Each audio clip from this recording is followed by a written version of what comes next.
Welcome back. Yes, we did ask for pictures of people celebrating Salah, and we received yours, at Keita Mustafa. You are really having fun. Right on. But I hope you listen to the message of Eid el-Kabir in our first segment today. Okay, so let's go look at the state of the economy. In particular, we're looking at the inflation figures recently released by the Nigerian Bureau of Statistics, which say that the country's inflation, as measured by a consumer price index as CPI, further dropped to 16.05% in July from 16.10% in June. The NBS said this in its CPI July 2017 report released on Monday, August the 25th.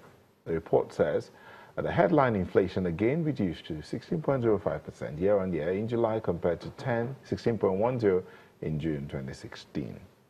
Now, according to the Bureau, this makes it the sixth consecutive decline in the rate of headline year-on-year inflation since January. The Bureau says headline index increased by 1.2% in July, 0.37% point lower from the rate of 1.58% recorded in June on a month-on-month basis. Now, some people say that sounds like jargon. Yes, it's economic jargon or financial jargon.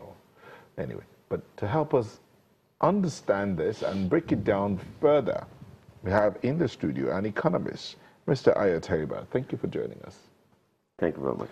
Also here is Dolakwa Ashiru, CEO, Lead Securities and Investments Limited. Thank you for joining us. Thank you for having me. All right. So let me begin with you, Mr. Tariba. Decline.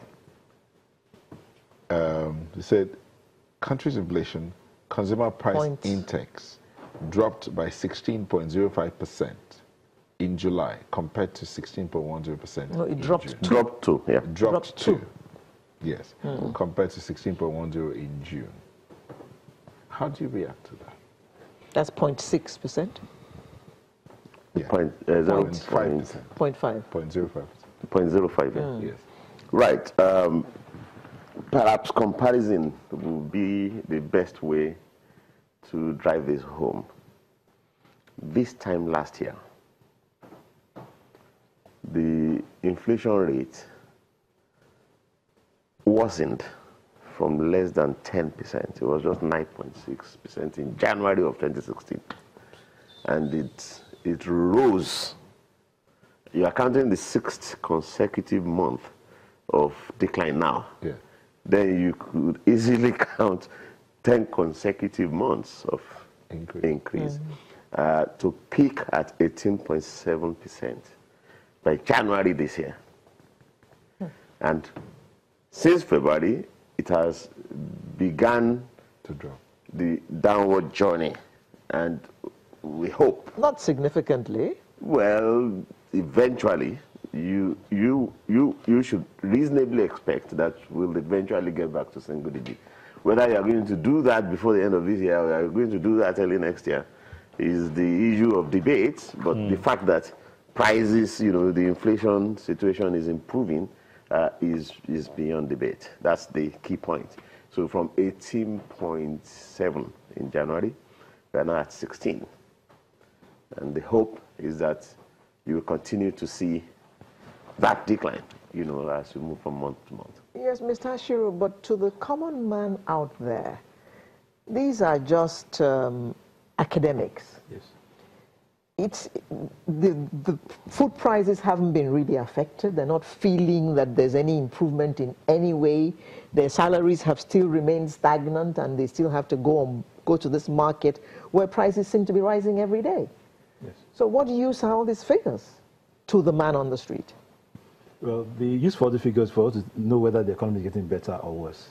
First of all, there are three major components that usually drive inflation in this part of the world. The first is food prices.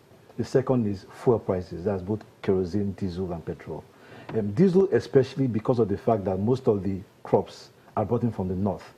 So when the price of diesel goes up also, they push the cost to the final consumer. And the third is the energy prices. So last year we saw an increase in the pump price of fuel from 97 naira to 140 45 naira now. We also saw that NEPA tariffs or PCN tariffs also grew. Yeah, also grew by 45%. So all those cost inflation because you now have a significant increase in price of goods and services. Now, what the downward trend in inflation is indicating is that gradually prices of all this, it's basically a base effect. The base effect is that what caused a significant uptick in inflation last year is not recurring again this year. So it's like, for example, I'm a company. So we should say thank God. We should say thank God. Okay. Yeah. But we're not out of the woods yet because we're still in a double-digit inflation rate, which is not good for the economy. Okay. Single digit where we should be at. Mr. Terima, sorry. When the president returned, he said he was happy with the state of the economy. Can you just tell us why you would think that the president would say that? All right. The fact is that 2017 has seen very marked improvement in the economic condition. And again, comparisons. Tomatoes are still very expensive. Well, I'll come to that. Okay. That overall inflation is dropping, but food prices are worsening. Yeah. Because that rose up to 20%. That's right. So if you remove farm items from the overall index, it's actually 12%. Yeah. So the only, problem issue is food, and that could be seasonal. Apart from the explanation that Dolapo has offered. Yeah, but let me tell you why the president would be happy. This time last year, from January to August, in fact throughout the year, we were all very anxious about problems that we had not heard about in 2 decades breaking out. First, there was recession, a break of a recession. Next, there was devaluation. Third, inflation that we just discussed. It doubled that year from 9-point-something% to 18.7%. Now, 2017, thanks to God, has seen the opposite. Okay. The economy is getting out of recession. The naira is appreciating in the private market. Inflation is declining. So if the president says he's happy about the situation of the economy, everyone should be happy. So fortunately for Nigeria, this year has seen improvements in the economy. It has seen reversals in many of the deterioration that we expected, that we experienced last year. So what you hope is that improvement continues. But I'll stick with the prices of food, the food inflation here. Now, this is about the time when we begin to see some harvest of yams and all. I mean, the harvest season starting for some food crops. So can we really say it's seasonal? Or why else does it look like there's so much of pressure on the food prices? Because that continues to go up. Okay, I'd like to jump first into what I think the president says. But can you just we'll just take a moment. We'll come back for you to answer this question. Please don't go away.